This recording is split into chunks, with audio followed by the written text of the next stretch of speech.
नमस्कार दोस्तों, हाजिर हैं लेकर फिर एक बार physics in finger tips with Lalit Chaturvedi. आज क्लास 12th का सेकेंड यूनिट शुरू करेंगे हम। Class 12th unit second, that is current.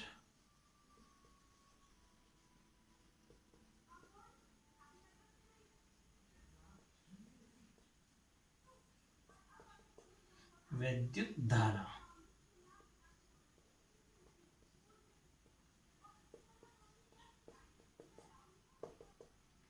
अभी तक प्यारे बच्चों आपने फर्स्ट यूनिट में पढ़ा था कि इलेक्ट्रोस्टैटिक्स यानी जो आवेश स्थिर था, स्थिर वैद्युतिकी।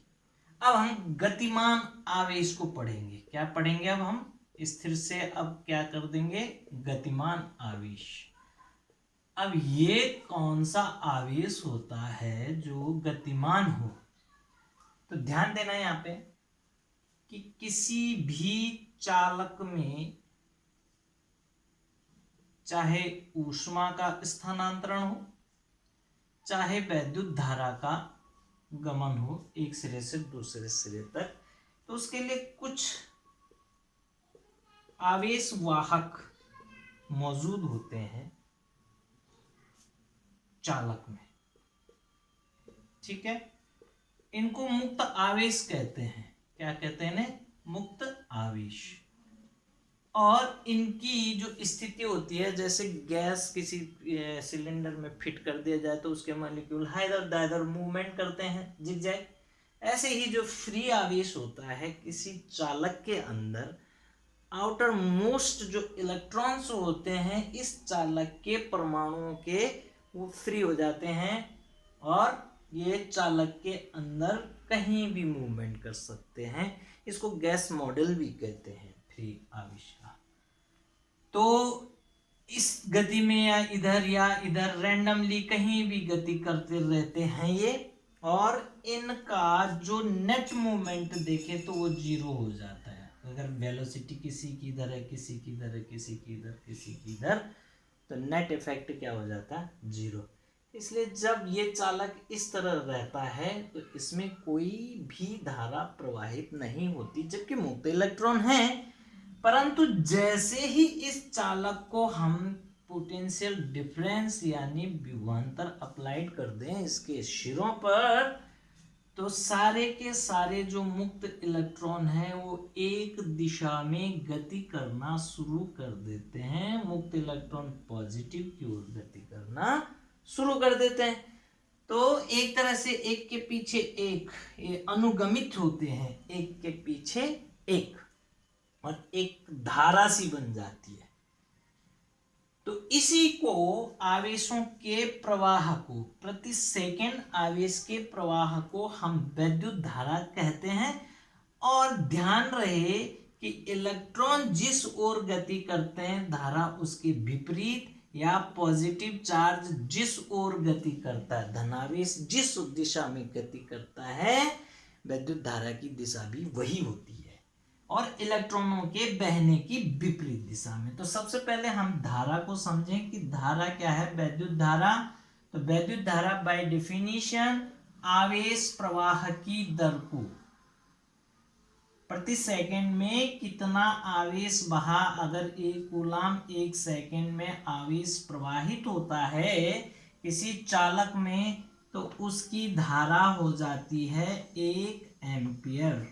तो सीधा सीधा फॉर्मूला है I is equal to Q upon T। अब हम कह रहे हैं कि धारा की दिशा, तो इस हिसाब से धारा सदिश राशि होनी चाहिए थी, लेकिन जब प्रयोगों के आधार पर पाया गया 3 एम्पियर की धारा इधर से आई और 4 एम्पियर की धारा इधर से आई, और इनके बीच एक 90 डिग्री का एंगल है, और इनको एक रास्ता मिल गया प्रवाहित होने का इधर।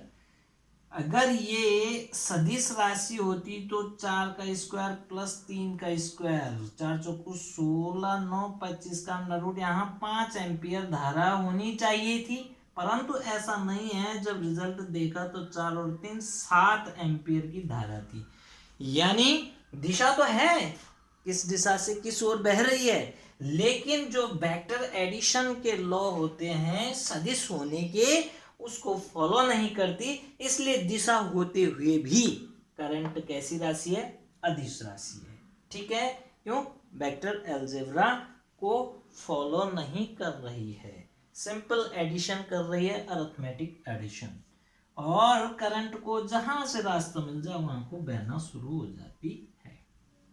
ठीक, तो एक जब विभवांतर अप्लाई हुआ किसके सिरों पर, चालक के सिरों पर, तो एक धारा बही जिसको हमने I से डिनोट किया।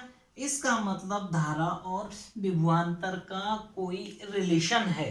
तो क्या रिलेशन है, हम कहते हैं जैसे किसी चालक के सिरों पर विभवांतर अप्लाइड किया तो धारा बहनी शुरू हो गई, यानी सारे इलेक्ट्रॉन इधर आ गए, तो V जब तक नहीं था तब तक धारा नहीं बही, V प्रोपोर्शनल I, और then V is equal to RI, जहां R एक नियतांक है। क्या है जी, नियतांक है। इसको उस कंडक्टर का, चालक का क्या कहते हैं, चालक का प्रतिरोध कहते हैं।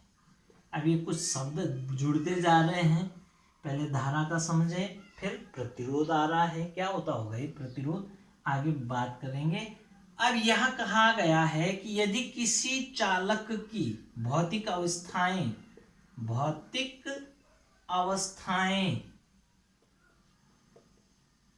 अपरिवर्तित हों, बदली न जाएं,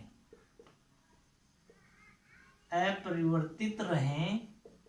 अब भौतिक अवस्थाओं में क्या है, इसकी लंबाई, इसका क्रॉस सेक्शनल एरिया, परिच्छेद का क्षेत्रफल आदि आदि कोई भी इसमें चेंजेस ना किए जाए, तो उसके लिए V directly proportional I, V is equal to RI, एक रिलेशन बना।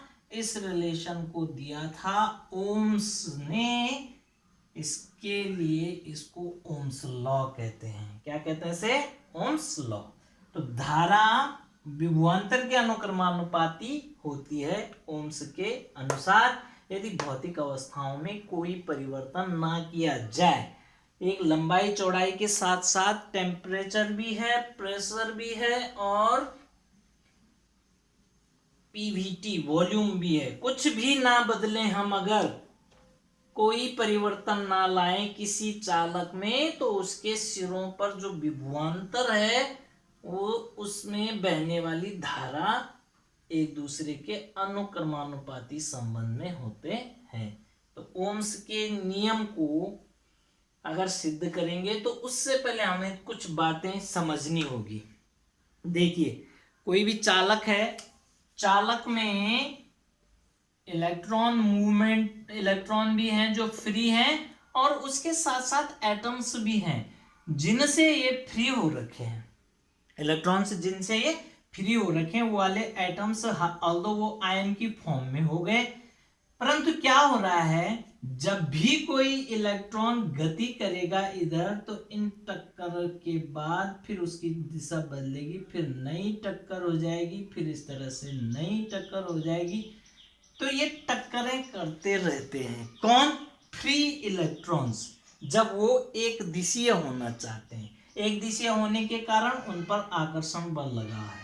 कहाँ से लगा है, ये पॉजिटिव इलेक्ट्रोड के कारण, जैसे ही पोटेंशियल अप्लाई किया। तो ये जो फ्लो होता है इलेक्ट्रॉन्स का, इसको समझने की जरूरत है कि ये तेजी से आ रहे हैं, टक्कर हुई, फिर तेजी से आ रहे हैं, फिर टक्कर हुई, तो some part of its kinetic energy transfer to heat energy, ऊष्मीय ऊर्जा में बदल जाती है इनकी गतिज ऊर्जा। इसलिए ये वायर्स क्या हो जाते हैं, गर्म हो जाते हैं, और जितनी ज्यादा टक्करें होंगी इसका मतलब उतना ज्यादा रुकावट आ रही है, और इसी रुकावट को हम एक तरह से प्रतिरोध कह सकते हैं। किसका प्रतिरोध? इलेक्ट्रॉनों के गमन का। अब अनुगमन ड्रिफ्ट करते हैं, ये ड्रिफ्टिंग हो रही है इनकी, एक के बाद एक इस तरह से, और टक्कर, तो एक पैटर्न बन जाता है इसका, कंटिन्यूअस कांस्टेंट पैटर्न, कि सेम पोटेंशियल में सेम करंट फ्लो होगी। पोटेंशियल बढ़ाएंगे, करंट बढ़ जाएगी। ओम्स के लॉ को अगर हम समझें तो पोटेंशियल और करंट के बीच ग्राफ खींचेंगे तो ये स्ट्रेट लाइन आएगा। जैसे जैसे पोटेंशियल बढ़ेगा करंट बढ़ेगी, पोटेंशियल बढ़ेगा करंट बढ़ेगी, और जब तक ये स्ट्रेट लाइन फॉलो करता है तब तक ओम्स के नियम को फॉलो कर रहा है। तो ये क्लास 10th के लिए भी काफी इंपॉर्टेंट है और क्लास 12th के लिए भी।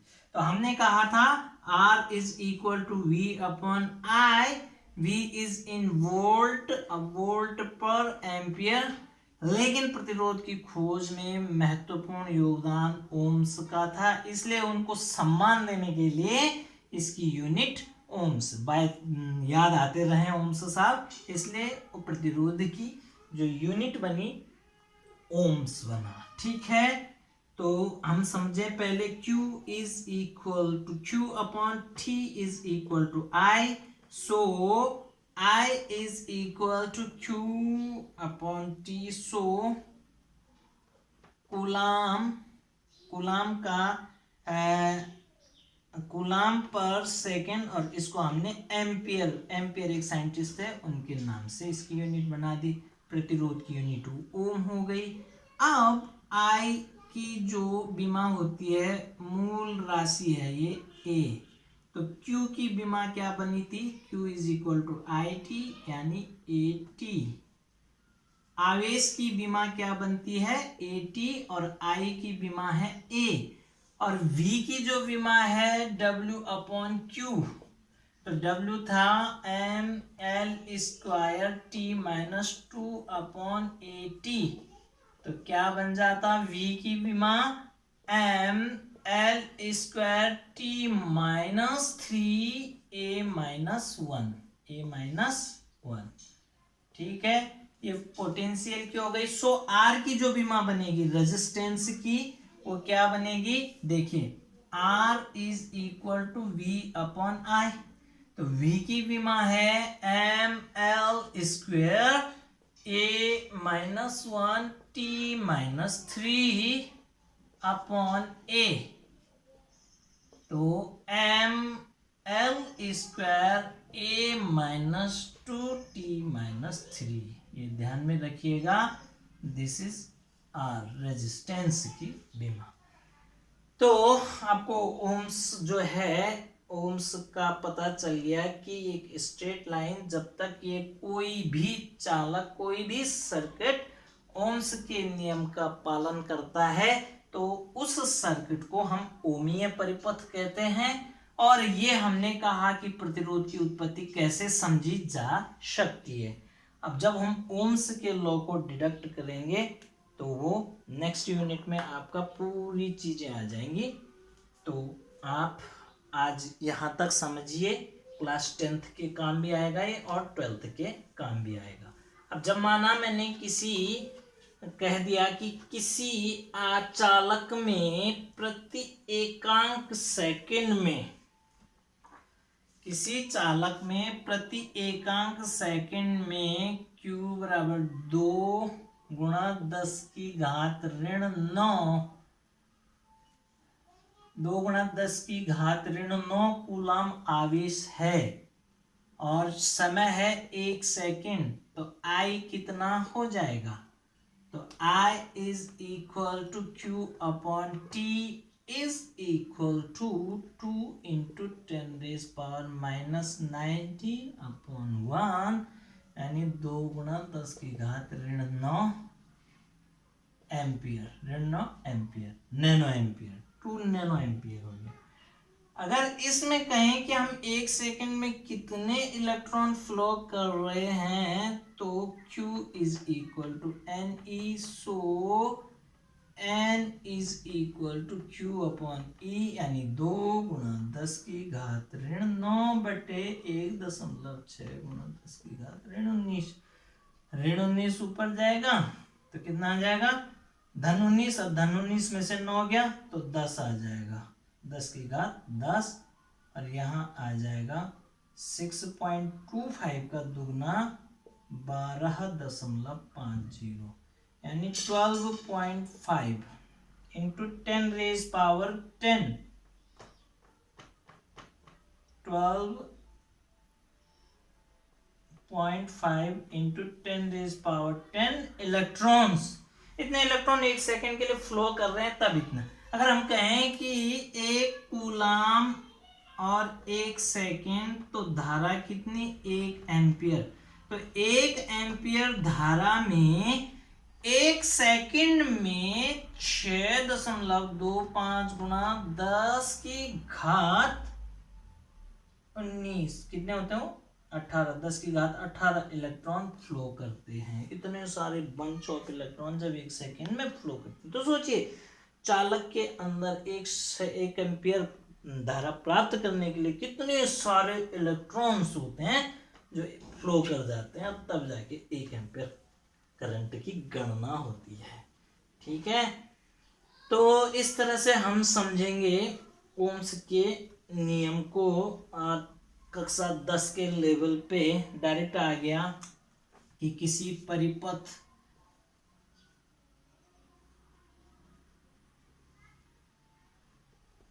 R बराबर 2 ओम है, अब वोल्टेज 3 वोल्ट है, तो करंट I कितना होगा, तो V is equal to I R से V गिवन है 3 वोल्ट, R गिवन है 2 ओम, I पूछा है, तो I is equal to V upon R, और V का वैल्यू है 3 अपॉन 2, यानी 1.5 एम्पियर, इक्वल टू 1.5 एम्पियर।